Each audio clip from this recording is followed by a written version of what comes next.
this video tutorial you are going to learn how you can create this type of effect in your CapCut zoom in. So you will create imaging effects for your video editing. So for that I have taken two videos on left side and right side, as you can see on my screen. For that, what you have to do on your above video, this one, as you can see over here, just you have to select this video and go to here. Here you will see there is an you can see keyframe. You have to add a keyframe over here.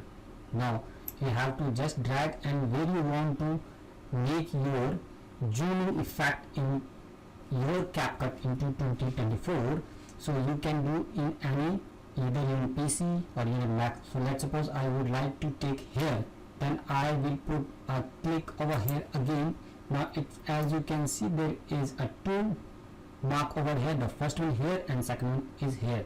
So now I want to zoom from here, then I have to just click and scale it, something look like this. Okay, as you can see, this is a zooming effect. So let's suppose I will click, drag and run from the starting. As you can see, this is a zooming and original you can see on the left side, and zooming you can see on your right side. So like that you can create any effect in your CapCut.